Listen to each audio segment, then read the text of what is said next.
Okay, so I am so excited that you guys are here and that we're able to connect face to face. I want us all to really have this opportunity to get to know each other a little bit better.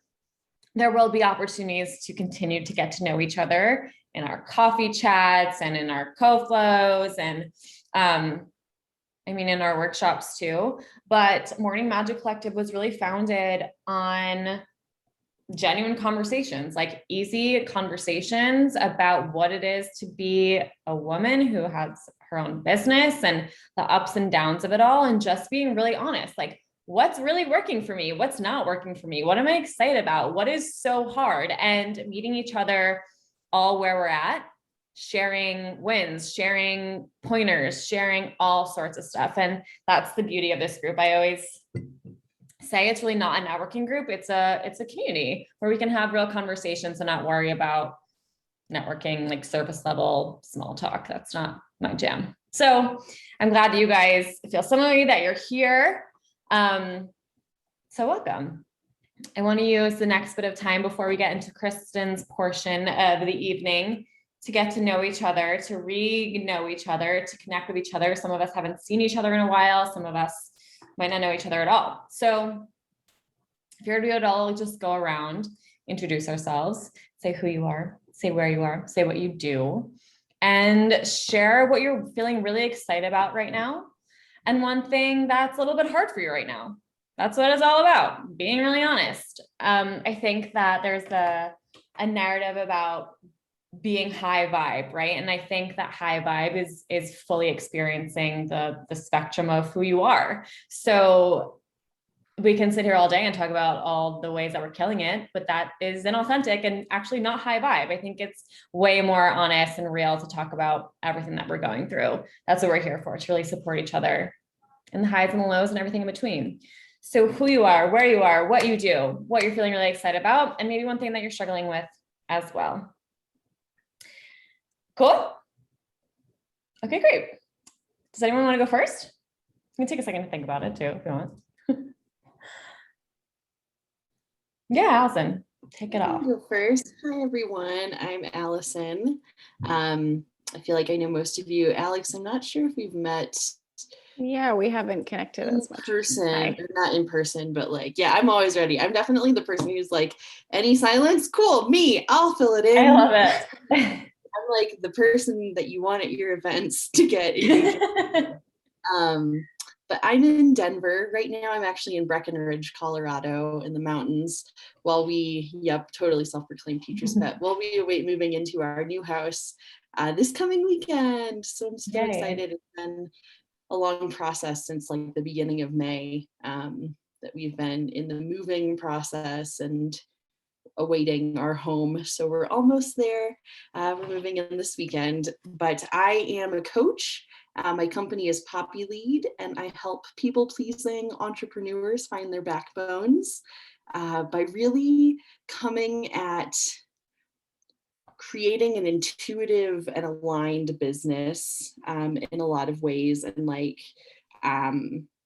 really like bringing in the spiritual elements more. I'm really invoking that and owning that a lot more recently in my branding and in the work that I do with people. I think something that is going really well, I'm really excited about moving into our house.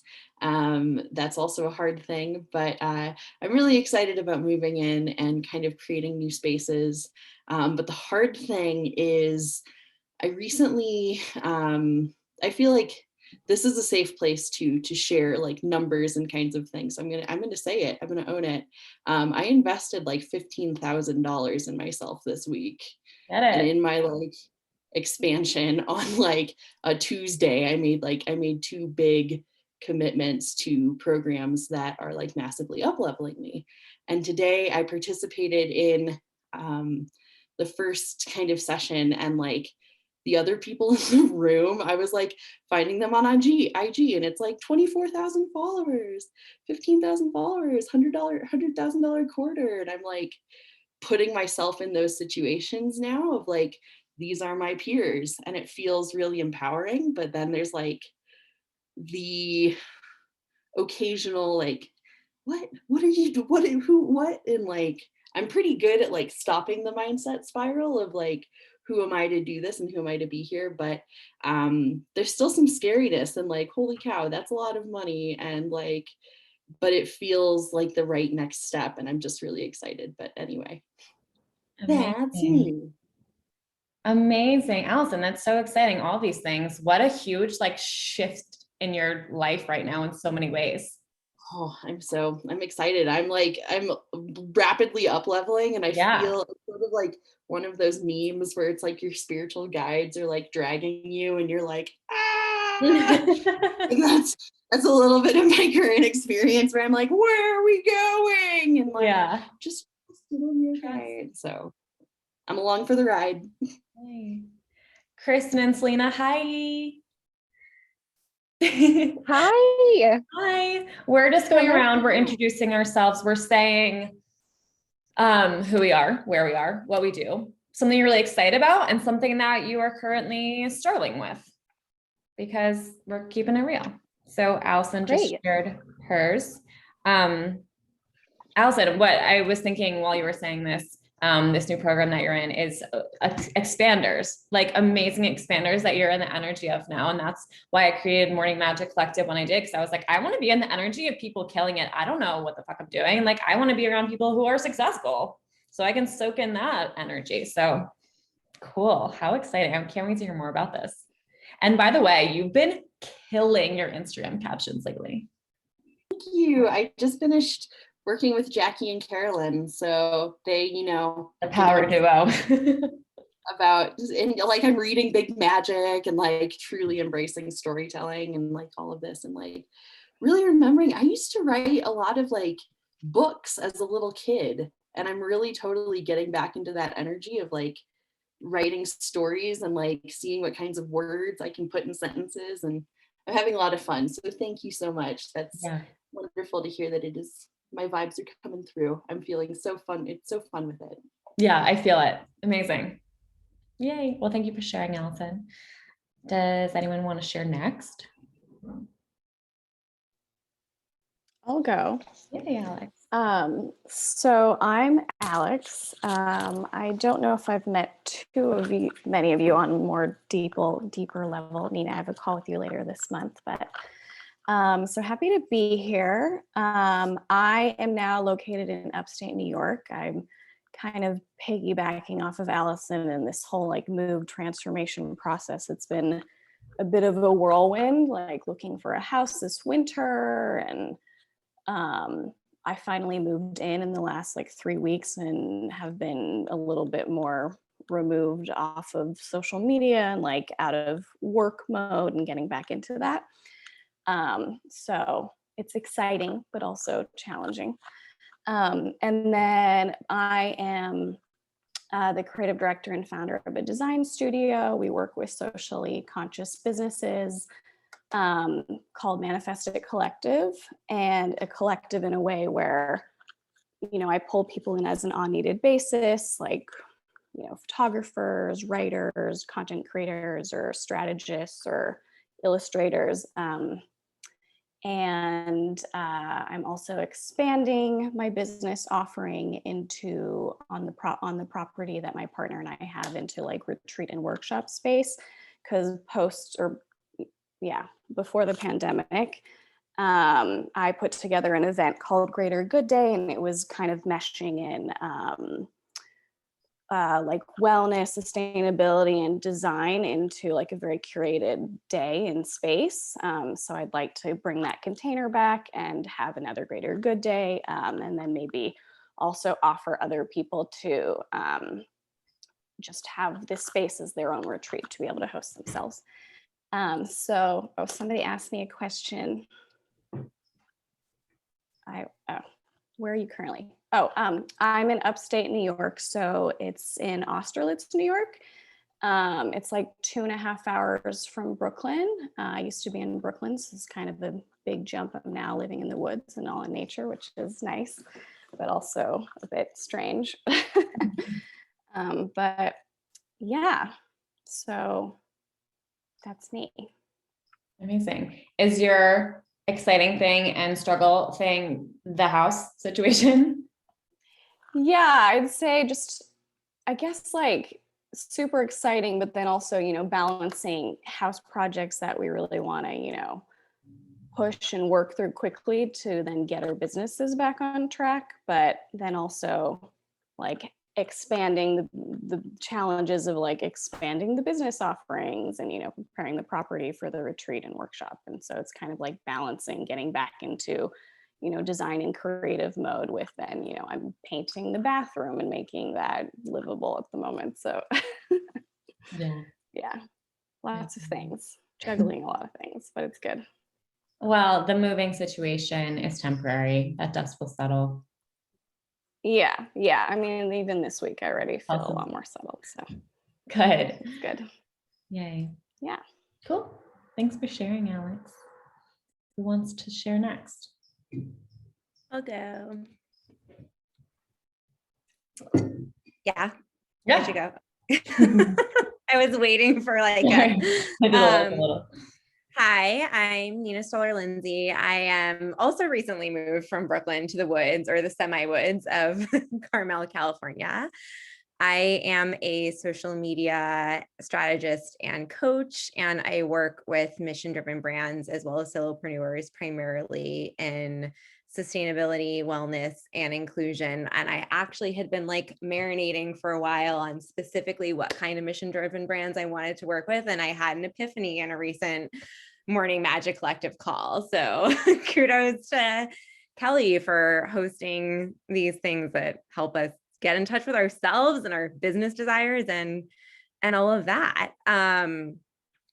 Something that I am excited about is the Morning Magic Collective event that I am hosting next week on how to make Instagram for business less stressful, more effective, and more fun. And this is really personal to me, and that actually just launched my newsletter today. And I talked about something that I've never talked about on social media, which is how, despite being in this social media and content world for 10 years, I for so long was so stressed out by social media that I just like wanted to switch careers and I wanted it to go away. And yet I know that it is an amazing tool for having, sharing a creative voice, making a connection with friends, clients, colleagues, and also for raising awareness about important issues. So one of my big goals as a strategist and coach is to help small businesses grow their business through social media and do good things for humanity, but without the stress, because we just don't need anything else zapping at our sanity. Life is hard enough. So yeah, I'm super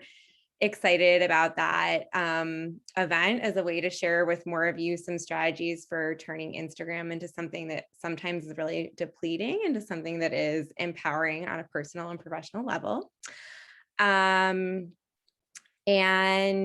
yeah, I think along those lines, something that I am struggling with is just being new to entrepreneurship and kind of writing out the emotional roller coaster. I think I've been doing what I do for a long time, worked a lot on my imposter syndrome and built more confidence in feeling like I am an expert in social media and content, but I still feel like I'm very much finding my rhythm in my daily workflow. And there's like a lot of big excitement and like buzzy feeling, which is like great until I'm like, I need to go to sleep now, or I just kind of burnt myself out from being keyed up all day. So just kind of like finding that balance and that kind of embracing flow over productivity is something that is a little elusive for me that I definitely want to continue to work on. Amazing. Cool. I am also very excited for our event next week. Yeah. Thanks for sharing, Nina. Thank you. Who is up? I can go. Yeah.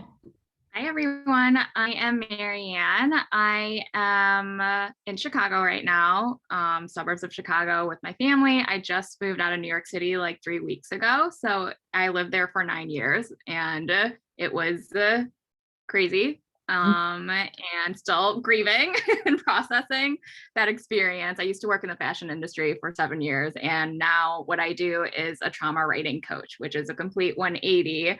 But I'm very passionate about my work, and what I do is empower people who've endured trauma in their life and help them transform their trauma into a reclaiming of the narrative so they can move forward in their lives. So it's a process that I taught myself. I'm a self-taught writer. I started writing like over 3 years ago. And within my process of writing, I was able to heal my traumas and move forward and transform my life. And it's everything I learned in my process and my journey, turned that into a course, and I'm coaching groups of people my process. So within that process, they explore themselves and heal through that journey.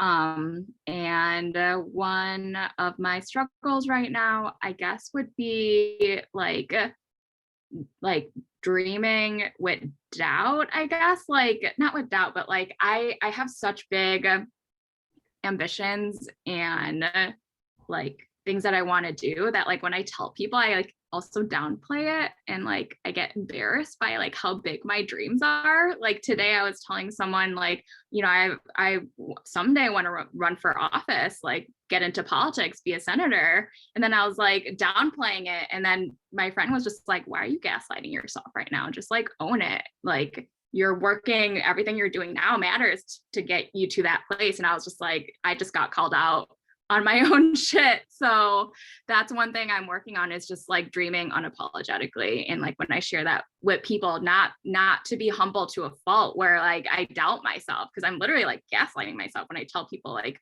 those big dreams and ambitions. So that's something that I'm working on. And one thing I'm looking forward to is creating my second trauma writing group class, and that's going to launch in July. So it's going to expand, and I'm ready for it. I'm ready for whatever's going to come and who comes to me. So yeah, that's something I'm looking forward to.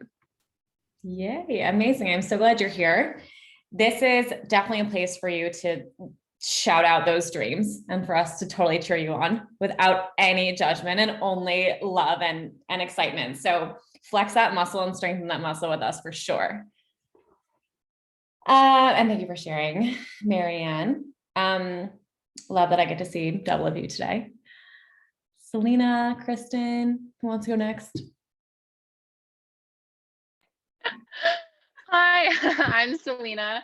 I'm laughing because Kristen's in the other room and she's like, Selena, you go. I'm Selena. I'm based in Brooklyn, New York, but I'm currently in California on vacation. Kristen and I just arrived in Big Bear Mountain for a couple of days. So yeah, I'm usually based in New York, in Brooklyn. I am a radiance coach and a yoga teacher. So I was a yoga teacher for many years, and then I launched my coaching business at the end of 2020. And the coaching business is sort of taking all of the principles that I have studied and taught in yoga and helping women live them out in everyday life so that they can really kind of tune in, ignite their radiance, and live like a fully embodied, fully empowered, lit up life. So very passionate about the program that I've created around that. And there's a lot of yoga and mindfulness principles that are like live out within life coaching. One thing that I'm struggling with is, I mean, they're kind of both. It's like I was starting to feel really burnt out. I feel like I launched my business and I've been kind of like working, pushing, strategizing, messaging, honing in, kind of a lot of that. And I started to feel very burnt out and cluttered in like what I was actually doing. And so I just landed in California yesterday, and I deleted Instagram for the week, and I canceled all of my clients and yoga privates. And I'm just going to give myself this time to kind of like reset and get clear on what it is that I'm just like reconnect on why I'm doing what I'm doing, because I was feeling a little bit scattered and all of that. So excited to be here. Nice to meet you all. Yay, love that for you. The spaciousness. Perfect. Kristen? Hi, everyone. So glad to be here and excited to be a new member. I'm happy to share kind of like a little brag, right? Tiny bit, but I was at the very first Morning Magic brunch in New York. So it's fun to be back in this community again, except on another coast. And this is just awesome. I always love these things. Yes. Before I do intro, should I intro and then kind of roll into the workshop, Sure. Kelly? Yeah. Okay, great. And do we have a time that I'm working with? This was until 6:30. Okay, cool. Great. But you Wait, can, 6:30 Pacific? yeah. Oh, amazing. Okay, awesome. So we have loads of time. Okay, hi, I'm Kristen. I am like a very just multifaceted in terms of my interests, but I guess the big thing is I just left my real job. I was doing like personal assistant and executive assistant work for a number of years to really kind of pursue this realm of healing and coaching. And I also, like Selena, I'm a yoga teacher. We actually met in a 200-hour training together a few years ago.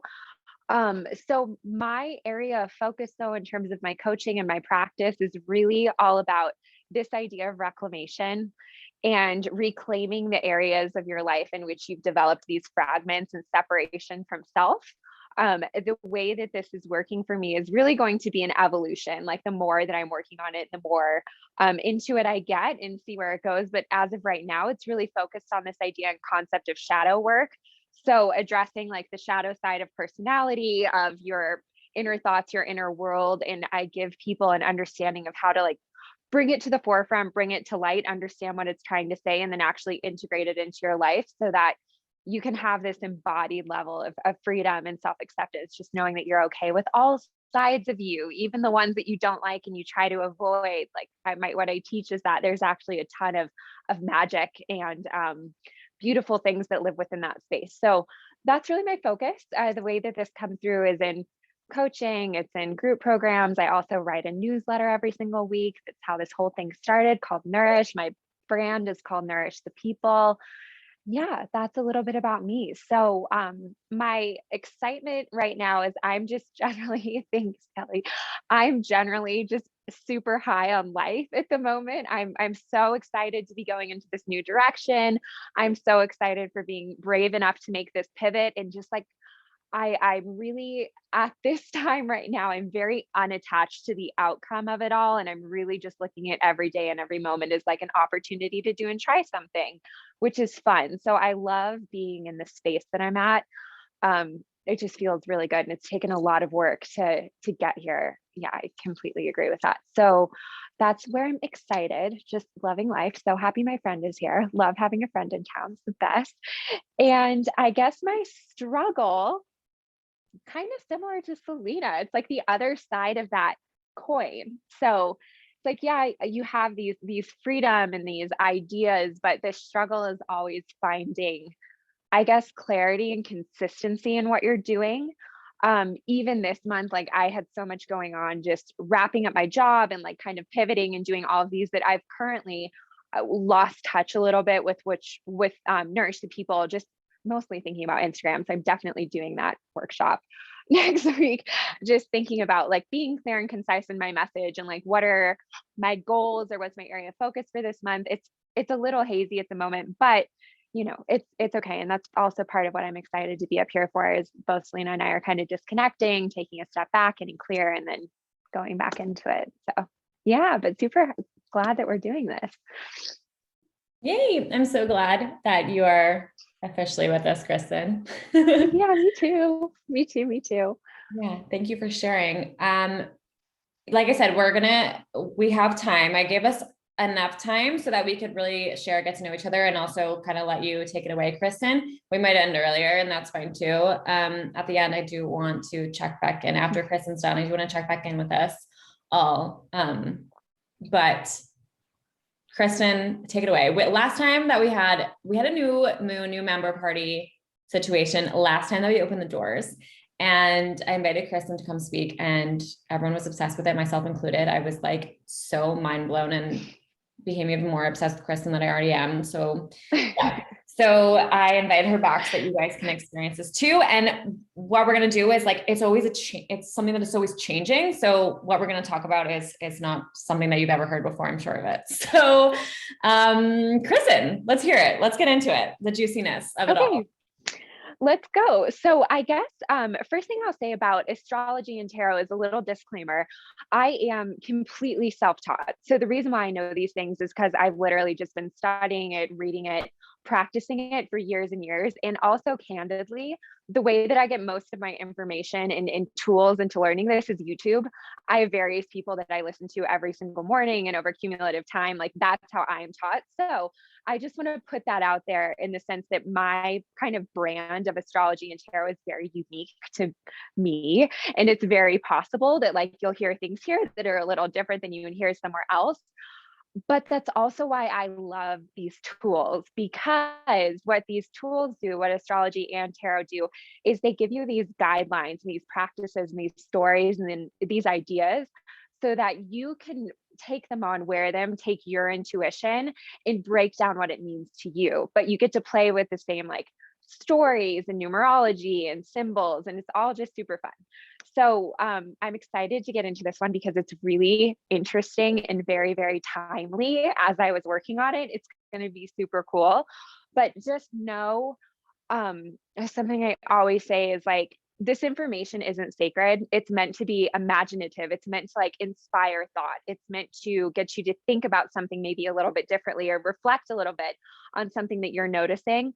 But if I say something that feels off base to you, let it go. It's fine. That information is not intended for you at this time. If I say something that's really interesting to you, hang on to it, write it down, maybe go look into something a little bit more later. That's really my theory with this kind of practice. So that said, I totally recommend having a notebook or a journal close by, and we're just going to get into it and see where it goes. And if you have thoughts or comments, like as this is happening, please like raise your hand or chat me, because where this gets really, really fun is when someone has a like ping or an aha moment and they're like, oh my God, that really hit. And then we can kind of like talk about it and delve into it more. Cause also like these group settings, why I love them so much is it's the people in it and the perspectives and like the collective stories and experiences that make them super, super interesting and juicy. So today we are talking about, I'm going to look at my notes a little bit, if you guys see me looking down. Today, June 10th, we have a new moon Gemini solar eclipse. So what this means when you have a solar eclipse, it means that the moon is moving entirely in front of the sun. So the moon covers the sun entirely, and from certain areas of the world, in this case, I think it can be seen in Australia and in Russia, you get this ring of fire, this like perfect ring of fire. So let's start with what a new moon means. A new moon is the new moon is when you can't see the moon in the sky anymore, right? So generally it happens every 2 weeks. It's like a cycle, and then the moon waxes again and becomes full, and then it wanes again, it becomes a new moon, and it's gone. It's an illusion. We're like, we have no moon. In the world of astrology, new moons are times for settling into like the darkness, the nothingness, what isn't there, and essentially planting seeds. It's a really good time to plant intentions for manifestation. And then the full moon is where you see I equate the full moon to summertime. The full moon is kind of like when you see the fruits of your labor, the fruits of your intention for the previous new moon. What's really fun about a solar eclipse is it means that we have this like insane symmetry in between the sun, that's this fiery planet, and the moon, which is really like the planet of our internal world, our feelings, our shadow, which is why I like love what the moon represents, all of these things. But you have these really big dueling energies that kind of line up perfectly. So this energy creates a lasting effect for 6 months. That's going to be a good thing to keep in mind as I kind of talk through what this moon symbolizes. And then we're also going to pair it against, we had a full moon total lunar eclipse in Sagittarius last month on May 23rd. And these two kind of convalesce perfectly with one another. Very fun. Okay, so new moon, it's a recharge. It's a time of going inward, of reflecting, of literally planting seeds. Think about it. You have this completely open like area of ground, right? You have an open field, you have open dirt. You can set like whatever in there that you want. In the sign of Gemini, Gemini so it's the first air sign. It's a mutable sign, which means it's changeable, right? And something that you hear a lot about Geminis is like, oh, they're two-sided, which I think that Geminis, as I've like come to study it more, and I have my Venus in Gemini, which rings true for what it represents. You could think of it as two-sided. You could also just think of it as very, very dynamic and like very able to see both sides of situations, and also inherently very, very curious. Gemini is the sign of communication and self-expression in terms of the internal. So in terms of the self, when you think of Gemini, you think of how is it that I like go about out into the world and share my intellect? How is it that I communicate my ideas? How is it that I express myself in a way that's authentic to who I am, to how like I want to do things, to the way that I feel? And oh, what am I curious about in terms of this self-expression? Like what types of intellect or knowledge or systems can I pick up on and integrate into my life that rings true for me to contribute to this way that I share myself with the world? Does that make sense? It's an air sign. So air is all about intellect, it's about dreams, it's about a vision, it's about like, you know, everything that exists up here in the seventh chakra and the ether. So all of these things together, you have a new moon in the sign of Gemini. So this begs the question, what are new enriching ways in which I want to express myself? Like if I had to think forward, moving into time, what would feel good to me or true to me or authentic to me to communicate out into the world? This Morning Magic, we talk a lot about business, right?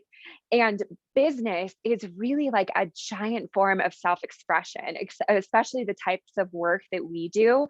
So I'm sure there's so much parallel, like Nina, in between this type of thought and your communication on Instagram or like your communication on a platform. So now the third facet of this new moon that we're having right now, Mercury is in retrograde. Gemini rules Mercury, the communication planet, right? So this puts a really interesting spin on it, because what we have is we have this flipped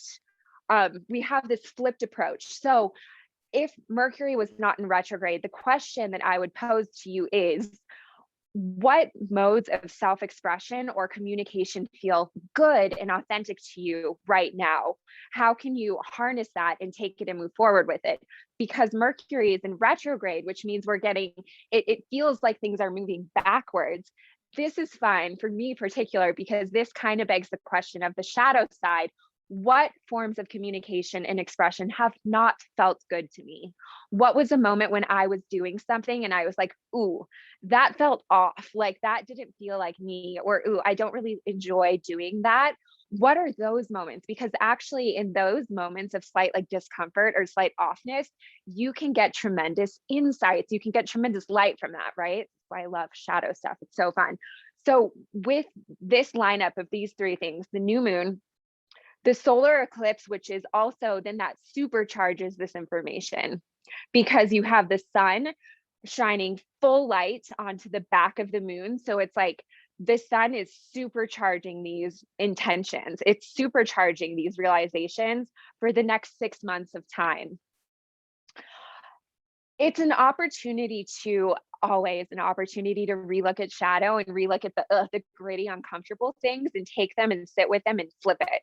To be like, okay, that really didn't work for me, so I'm going to actually change this up and make this work for me. Does that make sense?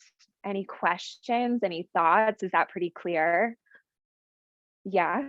Okay, great. So that's like, this is fun. That's one part of it. This is why this whole ceremony is just really, really cool when I started to figure it out. Here's the second part.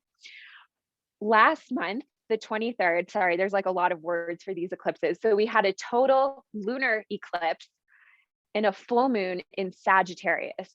Sagittarius is on the same axis as Gemini. So it's always really interesting to study signs that are complete opposites from one another. So like with me, my opposite is Capricorn, and I have a lot of dueling energy in between like Cancer and Capricorn. The Gemini Sagittarius axis is really interesting because both signs are oddly mysterious to me in a sense, but they're working with different types of energy. So Gemini is air, energy, intellect, communication, self. Sagittarius is fire energy. So it is passion. It is the word that really keeps coming up to me is passion. It's inspiration. It's your drive to get out and do stuff. Like Sagittarius is a sign that just like does shit. And Sagittarius is also a sign that you kind of find this with all the fires, but they really do it on like their own ambition. They're like, I want this, I'm going for it, I'm doing it now, I'm doing it my way. I just learned that my mom is a Sag. I don't know a ton about it, but this is totally vibing. Yeah. So, and here's the other really interesting thing about Sagittarius. So I mentioned that Gemini is in the first quarter of the zodiac. So the way that it works is you have Aries, Taurus, and Gemini. And the big theme with those signs is like you within yourself. So Gemini is me communicating within myself. And then you have then you have Cancer, Leo, Virgo. And the game with those three signs is me communicating in my like immediate world, like my friendships, my family. It's like, how do I relate to my like immediate circles? Then you have Libra, Scorpio, Sagittarius, Capricorn, Aquarius. Yeah. Okay. Libra, Scorpio, Sagittarius. So it's you or alongside institutions, you alongside large groups of people, you alongside large organized groups. And then the last three are Capricorn, Aquarius, Pisces. And that is basically this like transcendence of the self, which is why those signs get super meta. Even in like the scope of work, the scope of air, the scope of water, they get really, really meta and kind of like drawn out. And that's why those signs can be very dynamic and a little bit complicated because it deals with this much bigger issue of like kind of going above and beyond society and the self. So in terms of Sagittarius, you have fire, but you have fire within these greater collectives, institutions, right before that progression, right before that transformation out into like the next area of the zodiac. So if you take the Sagittarian fire, it actually becomes more like I want to do shit in a way that impacts and is purposeful within these communities and groups. Does that make sense? That's how it's different from like, so the stereotypes here are Aries. Aries is like, I'm doing it. This is me. I'm doing it like me. Like I'm doing this because I understand it. And like, this is my identity and this is what I want. And like, I'm a ram and I'm going to like power through, which is, you know, great in so many ways because they get shit done. They're visionaries. Like they're really tuned into themselves. Leo is like the look at me in the fan, like the life of the party, right? Leo is like the actress or like the person who makes everyone laugh at the group dinner. Again, these are very broad stereotypes, but just you guys kind of get the idea. And then Sagittarius is like the fire sign, the person that gets out there and does shit, but really like in their own way and kind of in these interesting, like worldly, like large figure type of perspective. And it's purposeful. It's more intentional. It's very passionate. It's ruled by the 9th house, which is the house of higher learning. Like, what am I trying to say? Like if you do like a graduate program or you want to go to like, you want to advance your studies, like that's the 9th house. And then it's also international travel. So it's fire passion, but with this kind of more like meta big vision attached to it. Is that making sense? Does that help? That's the best thing to help me understand Sagittarius because for so long I've been like, I don't really get this sign. This is like a weird sign to me. I don't get it, but that was helpful. So that's the Sagittarius element. Full moon, which means like we are living this life, like we are living passion, like we are out there, we are doing the thing, we are manifesting the stuff. Like I am choosing to live in a way that is joyful to me. Joyful is very big with that full moon. I am choosing to live and do things that I am passionate about. Like May 23rd was 5 days before I left my job. So I was like, I'm done with this. Like I'm choosing to go in a direction that is impactful, that's good, that like makes me happy. That's very Sagittarian full moon vibes. It was a total lunar eclipse. So this is a fun one. All these eclipses, getting to learn them, it's a little tricky, but basically with a total lunar eclipse, the Earth positions itself right in between the sun and the moon. So if you looked at that full moon, it was red. And that's because the sun was casting the shadow of the Earth onto the moon. So the moon looks like it's red, but it's not red. It's just the shadow of the Earth and the way that everything is positioned. So to me, and this is where this is Christian astrology practice, because I haven't actually really heard this anywhere, but to me, it makes sense. So you have the moon, the internal, the decisions, the things that are true for you. You have the fire of the sun, which is the sun's always in your face. Like the sun, you know what it is. It's there. It makes you sunny. It like encourages you to do things. It's right there. But then you have the earth. The earth is our it's lit. Well, it's like how we connect to the earth physically. It's money. It's the manifestations in our life. It's things. It's like things that taste good. It's pleasure that you can feel. It's like, you know, even right now, I'm like here, I'm like smelling my incense. I have the sun coming in from the door. It's like fresh mountain air. I'm in this amazing space and I feel the rug. Like that's earth energy. Like I created and I'm existing in this environment. So what I think that this total lunar eclipse does is it really hones in on the power of physical manifestation based on like your passions and your joys, tuning into that fiery energy and going with it, and then seeing what materializes physically in the terms of money or an item or a relationship. And because this is also a 6 month, any eclipse, you're going to feel the energy for 6 months because it's like big energy. It's very influential. That's also, we have this now paralleled with this Gemini moon energy for the next 6 months. We tracking? Is this all making sense? It's all going to come together really nicely, I promise. Just like hang with me for the pieces. So then I'm choosing to bring in a third element to what's happening right now. And this third element is easy. It's literally just paying attention to what's going on in the world. It's summer, right? We're stepping into summer. Things are heating up. People are getting vaccinated. We can do stuff again. We can like go outside. So many people have had to, in this time of closure, these realizations of what they want to do and like this newfound energy and also this newfound intolerance for what's not right for them. It's kind of done and done. Like, again, I came out of it and I was like, I'm not putting up with this bullshit that is my job anymore. I'm done. I refuse to do it. Like this whole experience is too flippant. Things can change too quickly. And I'm just not going to do it anymore, commit to something that I don't want because it's that energy. And you're hearing about it more and more. Like there's a lot of jokes about people just quitting their jobs. Yeah, Kelly. So that's the third element. We have this Gemini new moon that's saying like what types of communication and self-expression are not working for you? How can you hone in on the things that are? We have this Sagittarian full moon eclipse that's saying like, how can you just live your joy? Like what ways can you live your joy? And when you live your joy and live your purpose, how does that materialize for you? Like how does that become physical? So this all together, to me, I was really thinking about this. I was like, okay, what is the macro theme then of all of this for the next 6 months, which is so exciting because it's right at the start of summer. So this will carry us through to the new moon in Sagittarius in December, right? Roughly around end of November, beginning of December.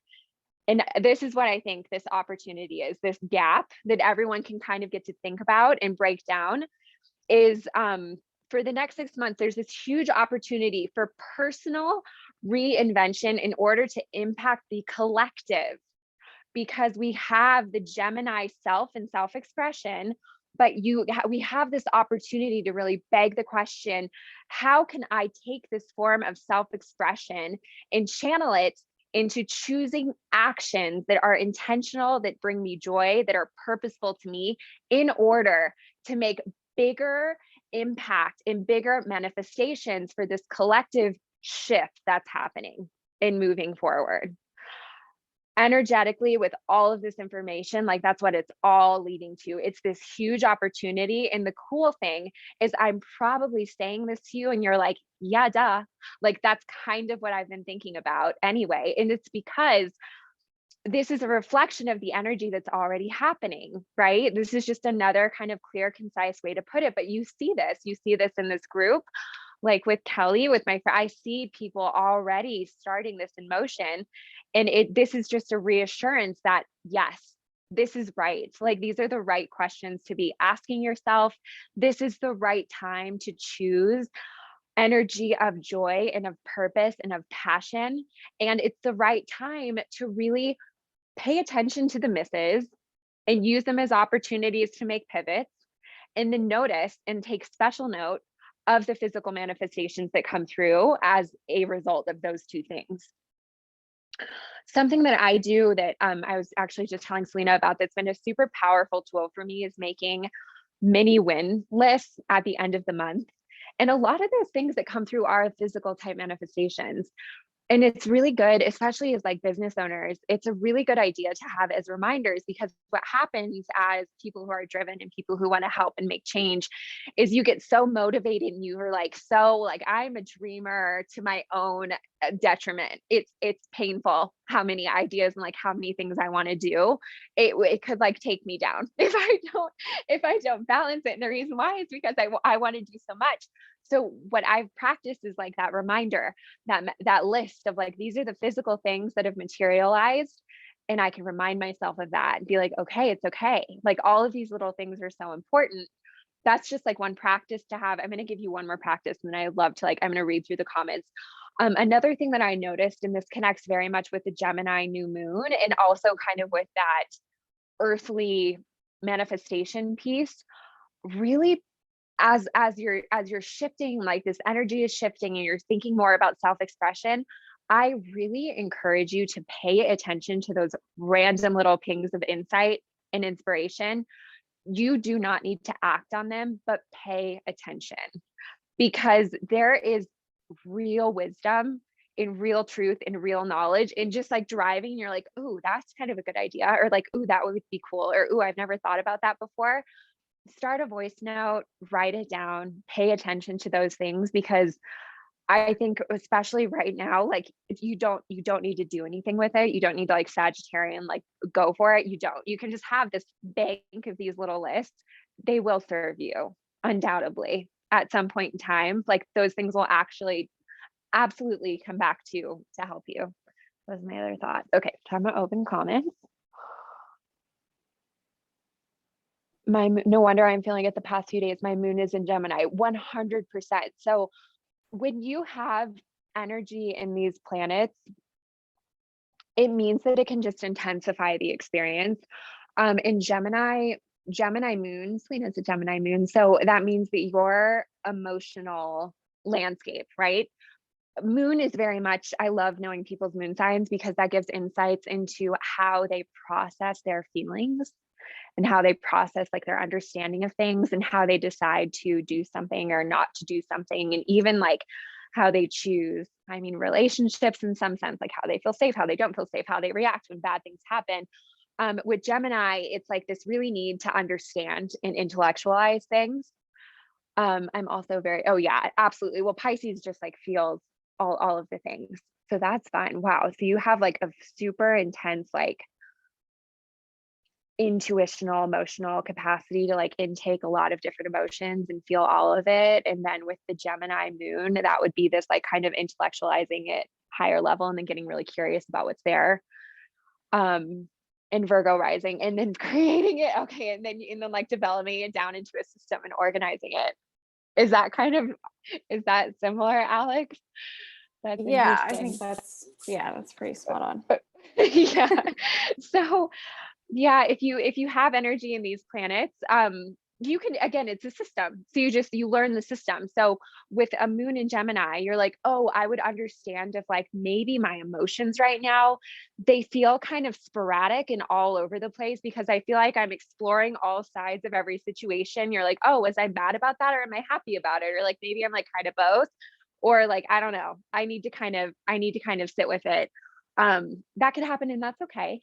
It's totally okay.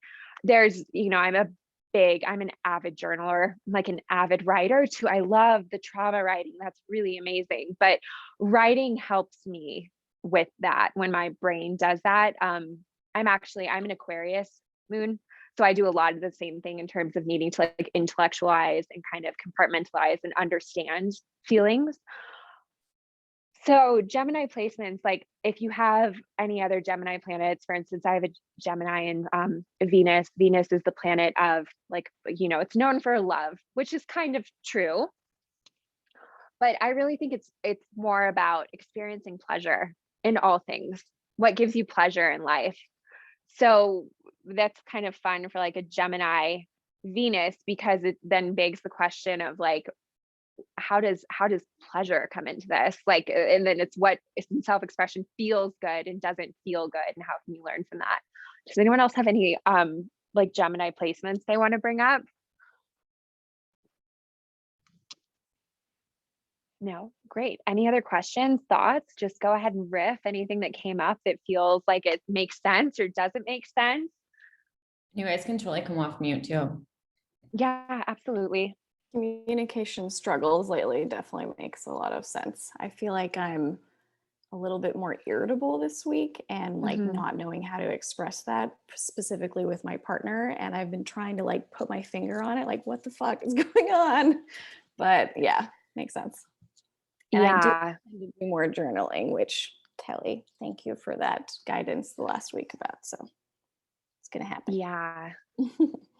That the journaling, I'm a broken record when it comes to journaling. Truly, I think you can kind of like journal your way through anything. But I was in a situation 2 weeks ago, again, this like job quit. I had to have an exit interview, and it was going to be a really difficult conversation. And it was very emotional. And I too was very conflicted. How do I feel about this? What do I actually express? What do I not express? And what helped me, and I'm telling you this because it maybe could help you too, is instead of trying to sort the clutter out in my brain, I just sat down and I wrote, yeah, those exit interviews are truly a bitch. I just sat and I wrote everything that I was thinking, and I didn't judge it. I just wrote all of it down, and it took me an hour. I think I hand wrote about 10 pages. But what I found after handwriting 10 pages of everything I was thinking, anything ugly, anything stupid, anything totally random, whatever, it didn't matter what it was. I narrowed down 3 things that I had to say. And they were 3 very important, very impactful things.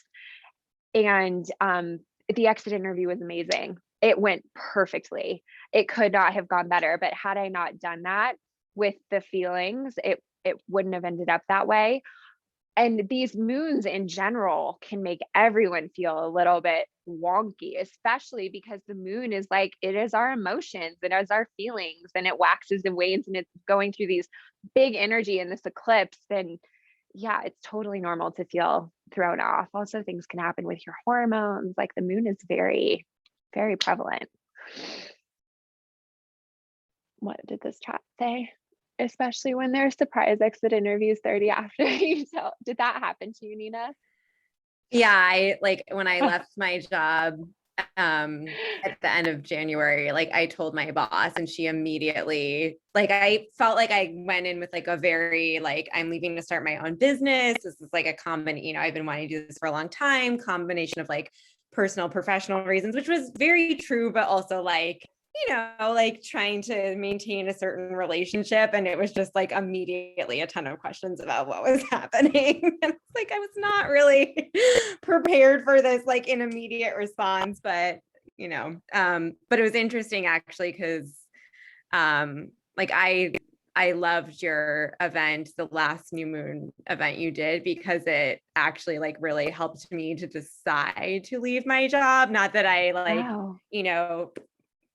would say like Kristen told me to leave my job, but I think I really, and again, like I have very little experience with tarot. Like up until I met you, I would really say it's like not my thing, but I loved like what really resonated with me was kind of the mirroring aspect of like just hearing these things and then seeing what comes up for me personally. And I thought that was really powerful, because it didn't feel like this sort of like stereotypical approach that I feel like pop culture has taught us that tarot is, where it's like these cards say this thing is going to happen and that's the end of it. It really was just kind of a way of getting in touch with like my own feelings, and I had them already, but it was very like hearing what you said in that in that last new moon party, I think was helpful for me to get even further in touch with those feelings and really help me make a decision that ultimately wound up being totally about like where I wanted to be in my life and emotions and gut feelings and trusting myself, and not at all about like how much income I had from my side hustle or how many clients I had or anything like that. So that was really awesome for me. And I guess I'm curious hearing some of these things again today that also resonate on a personal and professional level. Especially, I love what you said about like thinking about personal reinvention and how that impacts the collective. Because I've been thinking a lot about like, there are a million social media strategists out there. Like, what is my brand? Like, what is my approach? How am I different? And how is like that going to impact different businesses and brands and missions and all of that? I guess I wonder like if now is a good time to do all these things that you're talking about. Is there ever like not a good time to do that? Like, is there ever a time where like this is not the moment to lean into like personal reinvention or things like that? That's a really good question. Allison, nice to meet you. So, okay, great question. This is again, it's very personal. So ultimately, like, of course, I can provide guidance and thoughts on it, but really, like, everyone knows the best thing that they need to do for themselves, and anything that you can do to just like reaffirm that trust in yourself, like you'll know the time. If you feel like you're forcing it, don't do it because you're forcing it. And it's, I mean, even if you do force it and you do it, you make a mistake, that's fine. You are intended to learn that mistake. Yeah. But I guess in terms of the energy, well, Mercury is in retrograde right now. So technically, just by the way this goes, it's good to like not do anything massive while Mercury is in retrograde. Another thing that I heard one of my teachers talking about this week that I thought was really, really smart, and that's something that can be kind of construed in the spiritual community. There's a teacher I love. His name is Lee Harris Energy. I'll chat it in case you guys want to watch him on YouTube. He's like a channel, which some people are into, some people aren't. Which is, you know, fine. It's like to each their own. I find his information to be very productive, just it's helpful. But he was talking about how there is this like haste around someone, this ayahuasca example is coming up in my mind. So I'll just use this. Let's say you go do an ayahuasca trip and you have this vision of your life and like all of the things that it's going to be. And you have this vision of your completely reinvented self. So you get back from ayahuasca and you decide to quit your job and like dump all these things. Then what you've accidentally done instead of helping yourself is you like put your life in cahoots. And now you're actually really, really stressful. So I don't recommend doing that. I've done it. I've already done it before. This time I was like a little bit more strategic, which we're enjoying, but I don't fully recommend doing that because then your period of personal reinvention kind of gets back shifted into this period of like personal survival. And like, how do I get through this time? So instead of really honing your energy on like, okay, like I'm moving into a next element of my business. What is this reinvented version of self? What is this reinvented version of my business look like? Like, what is this grander vision? I would say take your time. Be okay with things unfolding slowly over time through learned experiences. Be okay with like the couple little steps every day until you walk upon something that feels really solid for you, that feels exciting, and it feels like a little risky because it's always a little risky and change is like a little scary, and you should feel that. Like you should feel a little bit of that fear. It's good because it means that you're pushing, you're growing. Like I always love this metaphor of like a seed growing out of the ground is not a comfortable experience. Like that little thing has to crack through a shell and like find its way up through the earth and like finally see the sun, which is probably jarring before it really decides to like up level and go. But with everything, I mean, roots rise before the seed spurts up. It has those roots that are going down, right? It has its foundation. It knows it can get its basic nutrients. So I also, and I'm saying this to you because I've been saying this a lot to myself. There's no time pressure. I think as entrepreneurs and people who are doing this, we feel this intense need to be really successful really quickly because we think that we see that among other people. net, it doesn't matter. You need to do your expression of business. The way that you differentiate yourself, and again, I'm saying this to you because I've been saying it to myself. So I don't want you to think I'm preaching. Like, these are the things I've been telling myself as I start to do this work. It's all good. I love Okay, it. great. Yeah, good. I really don't want you guys to think she's like, oh, on her high horse, knows all this stuff. I don't. I'm just telling you like what I'm trying to figure out too. But the way to differentiate is not by comparing. I believe in market research, but I also kind of really don't believe in market research, which could be the Aquarian in me and how I think of things, because I think that in order to really differentiate, you just hone more into you. You hone more into you. What feels good to you, like that Sagittarian energy. What actions give you joy and give you purpose and feels fulfilling to you? Like, that is your differentiation, because that's completely unique to you. Nobody else has that experience. Nobody else knows that. Nobody else knows what that feels like.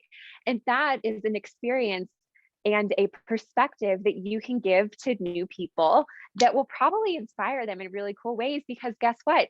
It's not how they think. And how we grow is like hearing different perspectives. So even in like this personal reinvention, and I think that that's why like Tara Brach, the sacred pause and these moments of stillness are so important, because it is in stillness and like the discomfort of stillness where you really are able to connect to self, because you're able to disconnect from the noise, like all of the other things. That's why like Selena and I coming up here, we're like, we need to get re-inspired. We're not going to look at what other people are doing. We're actually going to step away from everything and lay on the ground with like magic markers and paper and post-it notes and see what comes up. Because all the inspiration you need and the differentiate, you have it. It's just like a matter of trusting yourself to tap into it. And then the time thing is pivoting and taking little steps until you feel comfortable with the delivering into that Sagittarian way. Oh, this feels good. This feels joy. This feels purposeful. Is that helpful? Yeah, definitely it is. I've been thinking about that too, like in my business, how many times in like the past month I feel like I've changed what I want my offerings to be, or who I want my client to be, or like what I want my message to be. And then I'm like just feeling actually really okay with that, because I realize that it is an evolution and that's fine. And like it is totally fine if I am one thing today and something different in 6 months. And like I think I tell my clients actually the same thing. There's like this like obsession about like, I have to find my message so I can put it out there. And it's like, well, part of finding it actually like is putting it out there and like seeing how it feels to you. Like the novelist E.M. Forster has this quote I love: how can I know what I think until I see what I say? And I think that's so true with like getting any kind of writing or communication just on a page, but it's also like the thing with journaling. Like sometimes you just have to like put it out there before you and like see how it feels to you and see how it sits with like the people that you want to speak to, I think, before you know if it's like a fit or not, which is really scary. But yeah, it's really totally I love that. Good. It's totally scary. And again, I say this because I do the same thing, but then I think that what some perspective would want you to think of that is like, oh, I can't change my messaging because then I'm like, it shows that I'm like not confident in what I'm doing, or it shows that I like don't know what I'm doing, or it shows that I'm not an authority in this. And then it gets to be a little bit like a little conflicting, and maybe it can rock your confidence a little bit. Maybe because you think that you should know, but guess what? Not everybody knows. Like a lot of people, that's a huge part of doing this. Okay, can you hear me? So a lot of the time, like even in the car, listening to how I built this, coming up here in the car, and every single person who has any type of success, who has any type of confidence in business, has not known what they're doing, has tested out different methods and different messages and even different types of clients. Like part of the process that I know I'm going to go through 100%, I have an idea in my brain of the person that I want, but it's very possible I can go down that and be like, actually, I need to pivot this. That's not exactly it. Or maybe that is it for a year, and then something happens to me in a year, and then I'm like, okay, I need to pivot because now it's different. That's okay. It's all okay. It's just that constant game of like, you zoom back into self and you remember with this new experience, these new realizations, these new little self-expression, these new moments of joy. Okay, what's true for me now? What is it? And then you act on those things. So true. Definitely some hard lessons on the clients I don't want. Absolutely. And that's again the shadow side. So it's you learn so much from the things that you don't want. You learn so much. And what I encourage people with shadow is you learn so much about yourself when you embrace the sides of yourself that you've been trying to hide. That's when you get these really juicy insights of like, oh, wow, like I've been trying so hard to push this down my entire life, when actually, if I just let this side of my personality or my beliefs, if I just let this rise up, I can step into this whole new embodied version of who I am that's actually so much more powerful. And I understand myself more. So now other people can understand me more, which is freaking magic. I always say, like in the workshop I taught, like that's true freedom. Freedom comes from not needing other people to validate what you're doing or who you are. You're free. You're done with all of the madness if you no longer need to do that. Any other thoughts? Should we pull some cards? Yeah. Okay, great. If you guys get any more pings like, wow, we're doing this, just, shoot them up in the chat. So tarot is super fun. I have a very similar with tarot as I do to astrology, very self-taught, a lot of YouTube videos, a lot of practicing, a lot of just like reading different manuals. But the really cool thing that I love about tarot is that it's all symbols and stories and numerology. So again, just like Nina said, this information isn't sacred. It's possible that I read cards in a slightly different way than someone else would, and that's okay. It's possible that you write down what these cards are later and you look something up and you read something that I didn't say and that nugget feels super true to you. That's wonderful. The whole intention of this is that you are getting a new perspective. You're asking the questions, you're thinking about the metaphor, right? And then maybe you have some sort of little insight like, Nina, I love what you came away from that inspires you to make a change or do something, or it just reaffirms what you already know. So much of the time we just need a permission slip to do the thing that we already know that we want to do. I got a question. What deck am I? I'm pulling from the classic Just Rider Waite Tarot. Classic deck. This was my first deck, and I still find that especially for group things, it's spot on. So good. Funny thing with decks, I was telling Selena this morning, decks all have personalities. And as you work with them more, you get to learn them better. So this deck works really, really well with groups because it's really good at sensing, it's really good at honing in on a group message. Like probably, I don't know, I could pull anything, but I wouldn't be surprised if what I pull is a pretty clear reflection of what we were just talking about, because that's how this one works. But I have one under my table right now that's super mean that I need to get rid of because it's such a dick. Anytime I use it, it tells me the meanest stuff. I'm like, I was having a great day. Ugh, rude. So anyway, yeah, decks have personalities. If you get one that you feel isn't working for you, it means it's not working for you, and you should just kindly let it go. Thank it and let it go. Okay. So I'm cutting the deck into threes. And I draw, my practice with tarot is I always draw 3 cards. I'll read them each individually, and then together we'll kind of pull together the narrative of what all 3 are. Okay. Okay, cool. So we have all minor arcana energy. So I'm going to show you the first one that we got. You can even write these down if you want, is the Page of Pentacles. Upright. The second one we got is the Ace of Cups in reverse. And then we have the King of Swords also in reverse. So we're going to start with the first one, Page of Pentacles. This is a very sweet card. Page of Pentacles is a minor arcana card, which means when you're working with minor arcana energy, it means the energy is a little bit more temporary. So you can, I always say this is good stuff to implement like right away for kind of some faster change in your life of what you want to see. And you don't have to be married to any energy, but especially with the minors, like you don't have to be married to this energy for too long. If we would have pulled some majors, I would have said, oh, maybe like this energy is going to be with us the whole 6 months. But what I'm getting from this pull is like, this is something that you should think about for the remainder of this month, and maybe actually for the remainder of Mercury retrograde. Page of Pentacles. Pentacles is the sign of Earth. So we were talking about Earth in terms of manifestation, in terms of earthly things like me being in this house, smelling this air, like money. It's all Earth is very much about money, and Pentacles especially. I mean, it looks like a little coin, right? This little guy holding a coin. So the page, basically what's happened is in each minor arcana, there's 10 cards. So there's like the ace of coins, the 2, the 3, the 4, yada, yada, up until 10, 9, and then you hit the page.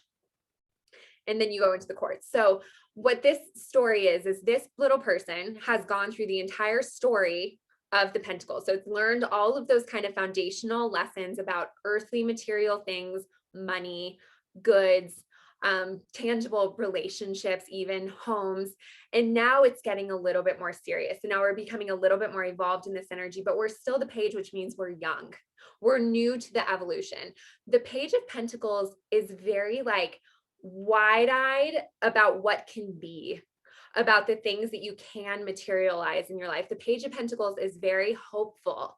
They're very kind of childlike and almost similar to the Fool, almost foolish in a sense that they really know that anything is possible for them. And they literally, it's like they have the whole world in their hands. That's like the vibe of this little guy. The Page of Pentacles is surrounded by yellow, which means that yellow correlates to your solar plexus chakra, your center of self, which is very true to that. Gemini, it's like, who am I? How do I want to communicate? And in this is a lot of that kind of Sagittarian joy energy. It's like, what type of world do I want to make for myself and live in? Like, what are the things in my life that I want to have? What do I want to hold? What do I want to see come true?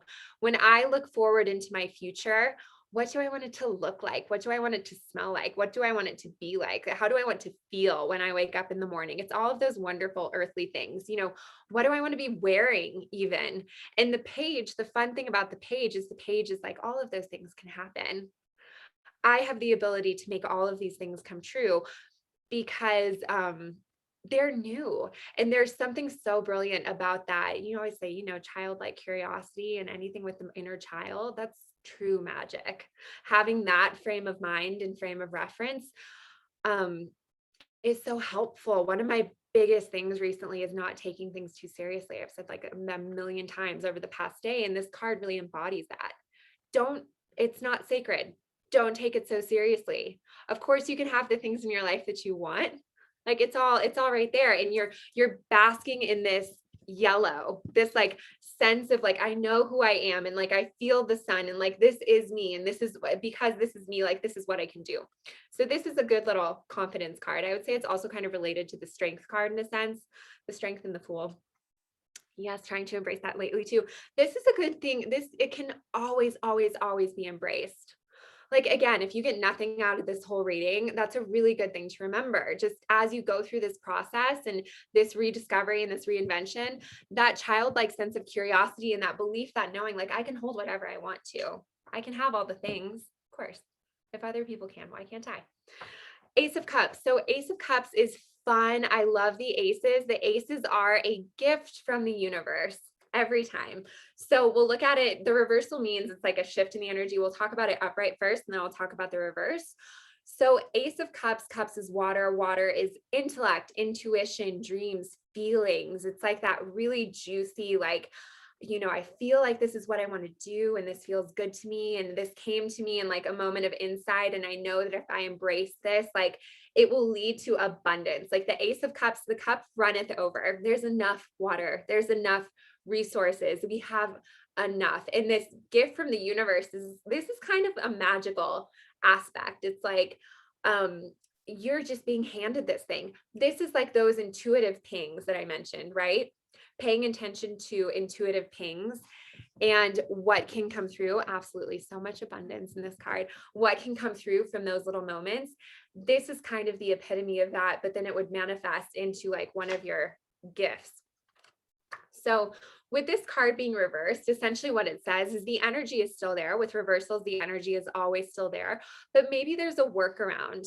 Maybe there's a question here for yourself where it's like, am I not trusting the pings? Like, am I not trusting that I can be handed anything? Is there something for me in my shadow to go into there? Is there a reason why I'm not trusting that this is possible for me, that in every day I actually am being just handed these moments of insight? This could correlate to Mercury retrograde in terms of like receiving the messages. This could be something that, you think it should have been a gift that looked the way that you wanted it to, but it didn't look the way that it wanted you to. It actually made you feel kind of bad. But really, if you just reframe it like that bad thing, it was a gift. Like it was the exact thing that you needed to know. It just came in like a slightly package. So that's this one. And then King of Swords. So we pulled it in reverse, but I'm going to talk about it upright first. So King, this would be the most masculine embodiment, evolved masculine embodiment of swords. Swords is the element of air. So Soar is your insights. Swords is Gemini, basically. It's like your insights, your intellect, your knowledge, your wisdom, the way that you communicate, the way that you handle conflict with your words.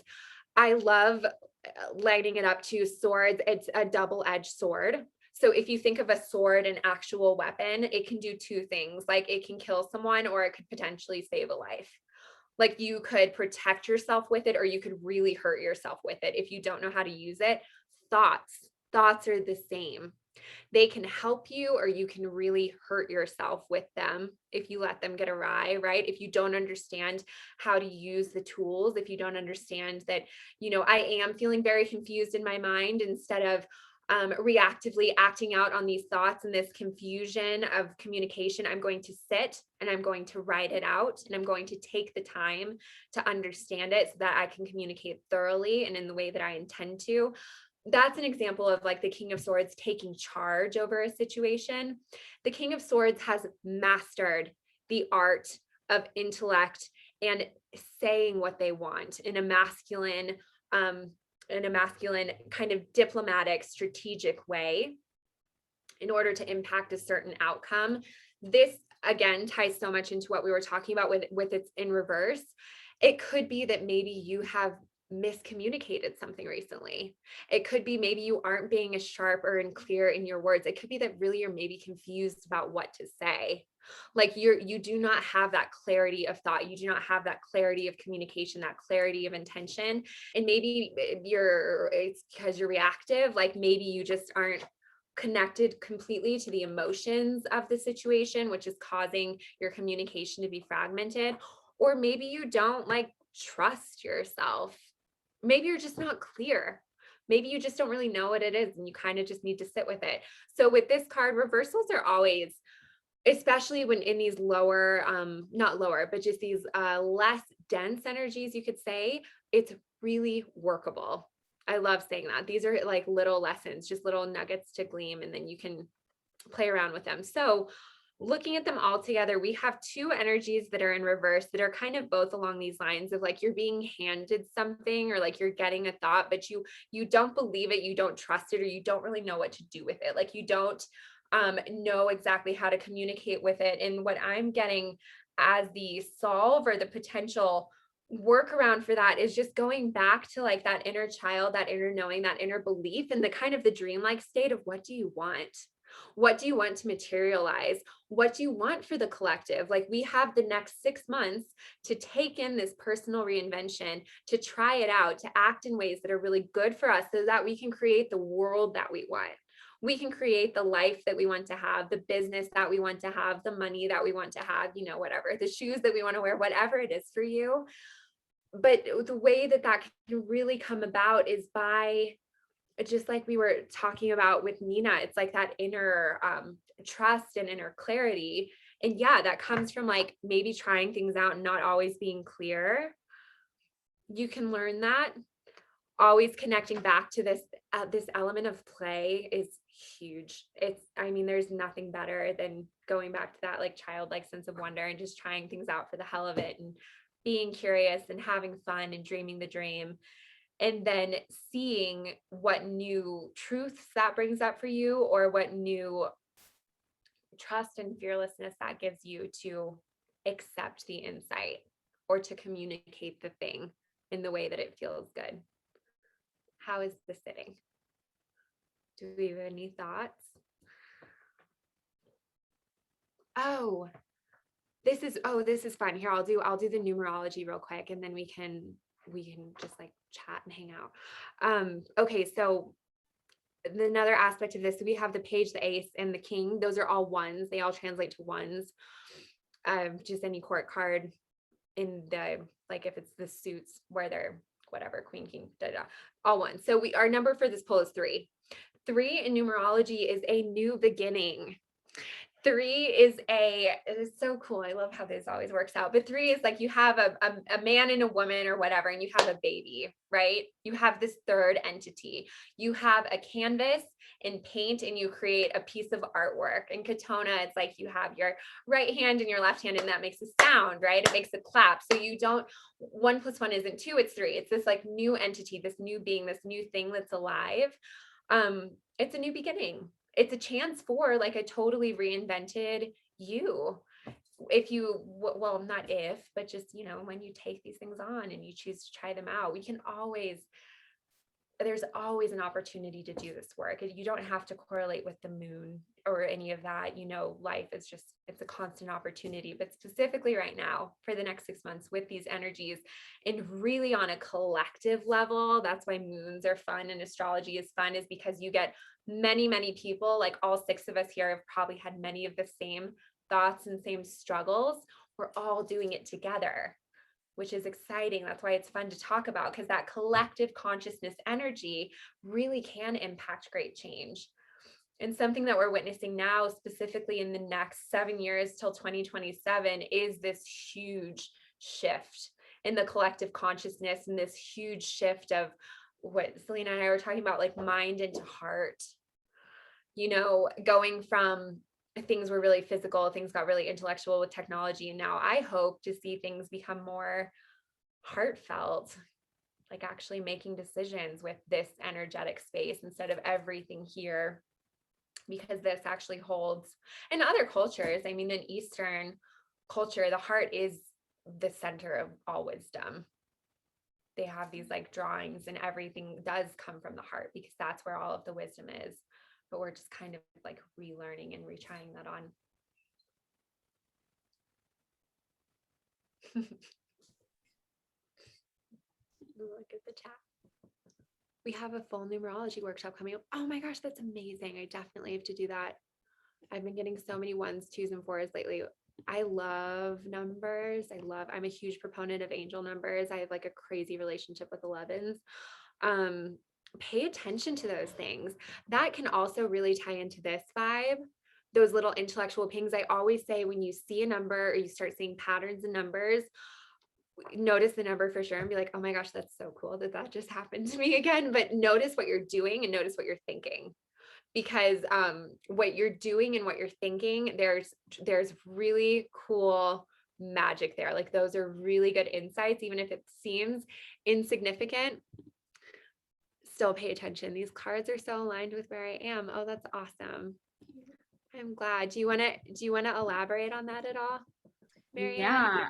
I mean, it was like you were narrating my life. I was like, so I called myself a trauma writing coach, like probably around, like you kept saying May 23rd. It was probably around that time. And I was already like teaching a trauma writing course to students the month of May. I didn't call myself a coach until like after that course ended. And before that, I was like writing for myself. Like I had a memoir podcast telling my story, and like being a trauma writing coach, like harnessing that like label has so much meaning and like just power, and it's scary to tap into. And I'm constantly like battling that self-doubt of like not owning like who I am. And just everything that you're saying, it's it's definitely like, I feel that energy of like, okay, this is who I am now. And you said like, earlier you said that like business is like just a big indicator of self-expression. And because like all of us are entrepreneurs and we're very creative, like it is us in that business. And me just really owning like my title now, it's something that I feel like I'm ready for. I'm really like facing those like shadows that hold me back from like just owning that title and owning who I am. Cause like, even though like I have like, present myself on social media as someone that has their shit together, like on like the inside, I'm like, I'm scared. And and I do that with like every aspect of my life. Any good thing that I accomplish, like, you know, that one card with like holding the gifts, like I have things like coming my way and I'm just like, I'm still like, I don't know, like, do I deserve this? I think that's what it is. It's just like that feeling of unworthiness of being who I am. And I'm starting to shed that. That's like what's happening now. It's like, I'm so tired of that story. I keep telling myself over and over again, like, let's be me, you know, like, let's not hold myself back anymore. Do you know what the unworthiness is tethered to? Trauma. It's something that I would say in a shadow workshop is there's a gentleness that can come through, which obviously you're a trauma writer, so you know a lot about this, and you probably know way more about this than I do. But if you can look at the unworthiness as a friend of yours, and this unworthiness comes up when you are doing something that feels kind of scary and that is challenging your growth. And this unworthiness is coming up because this unworthiness is afraid for you to get hurt, or afraid for you to get rejected, or afraid for you to, you know, shine too bright and get your hopes up and something not to go your way, right? A lot of the time, that's what unworthiness, that's their fear. Like that's what they're really uncomfortable about. And unworthiness shows up like a friend to say, like, don't do this because I just don't want you to get hurt again. Like, I don't want you to have to deal with that again.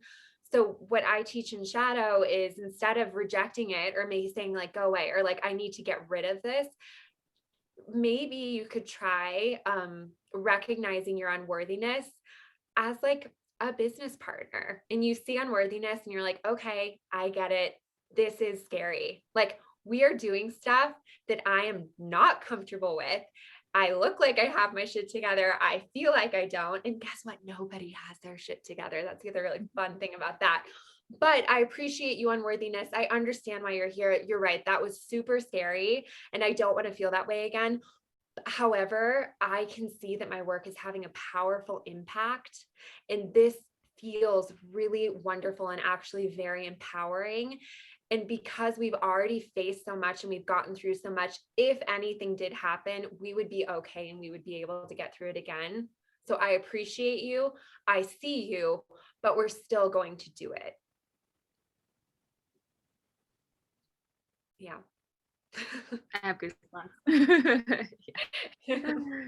It's a friend. It's a business partner. Just like Yeah. fear is a friend. One of my favorite things that a teacher told me right when I started teaching yoga, she goes, "Are you nervous?" And I was like, "I am so nervous. Like, I don't want to do this." She goes, "No, nervousness is good. It means you care.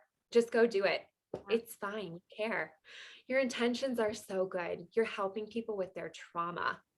That is such a heroic thing to do. You don't like, you can't really go wrong. Unworthiness just wants to keep you safe. Yeah, it's like protecting me. It's just trying to keep you safe. Yeah. Being uncomfortable is part of the deal. It really is part of the deal.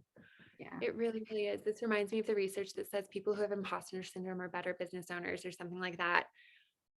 I feel like Sure, I'm like botching what I don't remember exactly what it was, but it's something about how, like, not that we should hold on to our imposter syndrome, but there's like some alignment of like imposter syndrome and like success or good business practices. And I think it just comes back to like people who are thoughtful and sensitive and Empathic. yeah, you should Google it, because I honestly don't remember like exactly what the research said, so I don't want to like misinform anyone, but I think it's like along the lines of what Kristen is saying.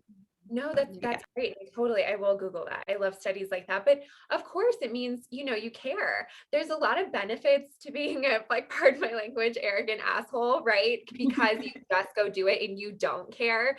And actually, I've been around that energy, and honestly, I really envy it because it looks so freeing. It looks so nice to just not care at all. However, on the flip side of it, all of these things, they all have their pros and cons. And the flip side of being an arrogant asshole is, like, you can make a lot of people really mad and actually hurt people with that behavior, which, to each their own. Everyone's in their own dharma, in their own journey, and there really is no right or wrong way to do anything. It's all so personal. However, that said, the upside of being someone who's sensitive and being someone who is more fearful or who has imposter syndrome, to me, that's just a really big indicator of really great personal integrity and care in doing things that come from, like, a really heart-centered place, because you're invested in it, right? It's your heart, it's you, it's what you believe. You understand your influence, you care about other people. That was amazing. Thank you so much. I'm like speechless and like want to cry. Oh, of course. Of course. Just become friends with unworthiness. I teach giving these things a name. Yeah. So maybe they have a name, and then it just becomes less like, you're like, okay, this is here. It's okay. That's true. I think I'll name unworthiness Fred. That's not Right. daunting. Yeah, totally. Just Fred, just like an unassuming guy, is like a little nervous. It's okay.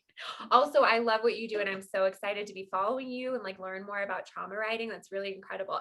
I'm excited to be connected with everyone. I love it. It's so fun.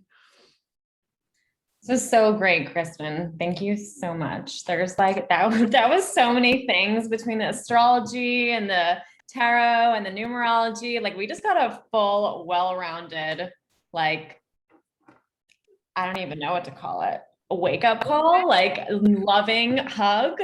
So many things. Oh, good. I'm glad that you enjoyed it. I hope it wasn't too much information. So, as always, again, just take the 2 or 3 nuggets that really hit for you. You don't have to remember everything, because that was a lot. We did a lot of information, but if there's something that you heard that's intended for you to remember, it will come back into your mind at the right time. It's part of the magic of this info. You can just trust it. Yeah. It's like the Ace of Cups. I love it. Well, thank you so much for this. Kristen is going to do a workshop for us very soon. So that'll be good. We'll dive even further into shadow, which is always fun, a fun place to dive into. So look out for that. But thank you guys for joining and for opening up in this way, and for us to have this time to get to know each other and to also get to know ourselves. That's what it's all about.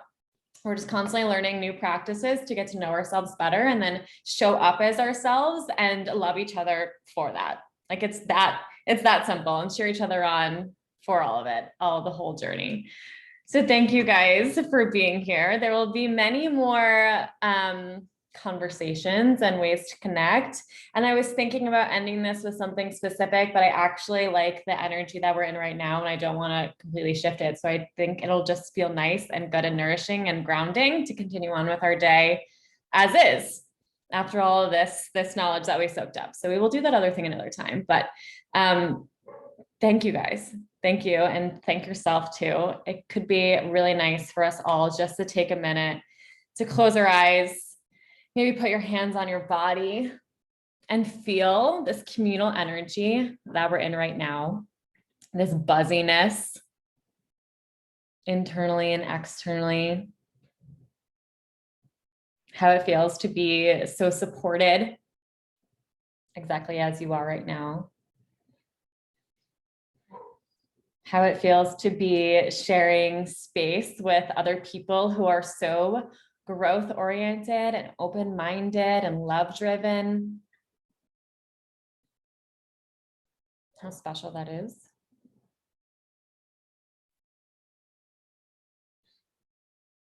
And then also give yourself a moment of gratitude and love and compassion here for being part of a community like that, for showing up for your community, and for showing up for yourself.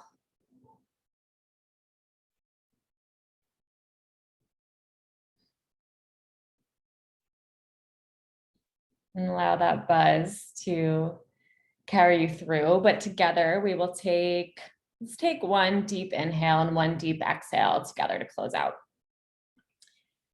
Go ahead and inhale. And let it go, exhale. You can open your eyes whenever you're ready, but thank you so much, everyone. I will see you next week at Nina's event and see you before that on the internet. Have a great night, everyone. Yay. Amazing. Thank See you, soon. Kristen. Kelly, this is awesome. Yay. So fun. Thanks. Bye. Kristen. Bye.